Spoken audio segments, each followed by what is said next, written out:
মানুষের তৈরি ফাঁদ ও আতঙ্কেই মানুষ আতঙ্কিত। 31st নাইটের ছড়িয়ে পড়া আতশবাজি, পাখি হত্যা ও মানুষের নানা সমস্যা। নতুন বছর মানেই 31st নাইটের আনন্দ, আতশবাজির ঝলকানি, ফানুসের আলো আর উত্তেজনা। কিন্তু এই আনন্দের উৎসবের পেছনে যে ভয়ানক বাস্তবতা লুকিয়ে আছে তা অনেক সময় আমরা ভুলে যাই। মানুষের তৈরি আতঙ্ক ও অব্যবস্থাপনার কারণে প্রকৃতি, প্রাণী ও মানুষের নিজেরাই ভয় ও ক্ষতির শিকার হচ্ছে।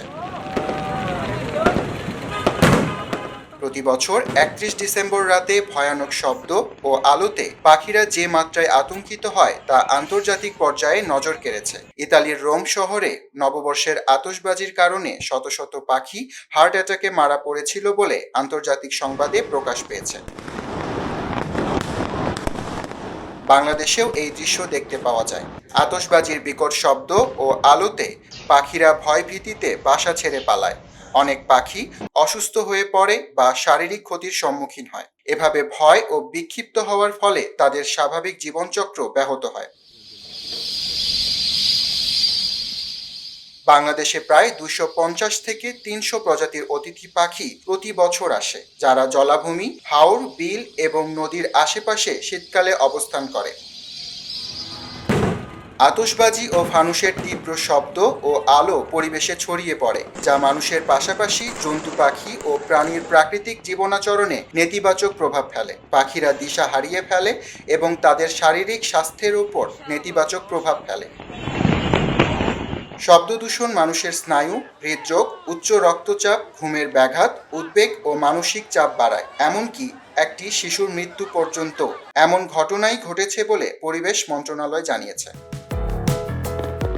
ছোটদের জন্য ভয়াবহ শব্দ আতঙ্ক সৃষ্টি করে। শোনা ও কথা বলার ক্ষতি, ঘুম না থাকা ও মানসিক চাপের মতো সমস্যা বাড়ায়। বছর শেষ উদযাপনে মদ্যপান বৃদ্ধির কারণে সড়ক দুর্ঘটনা বেশি ঘটে, বিশেষ করে বাইকারদের মধ্যে। দুর্ঘটনার ঝুঁকি ও প্রাণহানিও বাড়ে যখন কেউ মদ্যপান করে গাড়ি বা বাইক চালায়। ফানুস বা আকাশে ওড়ানো বাতি ঠিকভাবে নিয়ন্ত্রিত না হলে এসব বিদ্যুতের তারে জড়িয়ে বিপজ্জনক আগুন বা অবকাঠামোতে ক্ষতির কারণে বড় দুর্ঘটনা ঘটতে পারে। ডিএমটিসিএল মেট্রো রেলের বিজ্ঞপ্তিতে ফানুসের এই ঝুঁকি তুলে ধরা হয়েছে। ঢাকার মেট্রো রেলের উপর দিয়ে যদি ফানুস ও বাতি উড়ানো হয়, তা এসে পারে থাকা উচ্চ ভোল্টেজ তারে আটকাতে পারে, যা বড় দুর্ঘটনা বা জীবন সম্পদের ক্ষতি করেছে এমন ঘটনা ঘটতে পারে। গত বছর এমন বিপদের কারণে মেট্রো রেল পরিষেবা বন্ধও করতে হয়েছিল।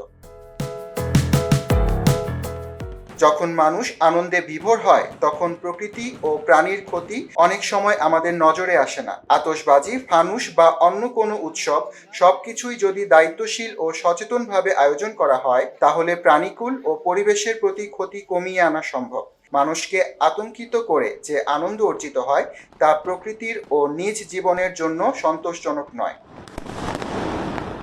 সচেতনতা, পরিবেশ বান্ধব উদযাপন ও নিরাপদ পরিবেশ নিশ্চিত করার মধ্য দিয়েই আমরা প্রকৃতি ও মানব জীবন দুটোই ভালোভাবে বাঁচিয়ে রাখতে পারি।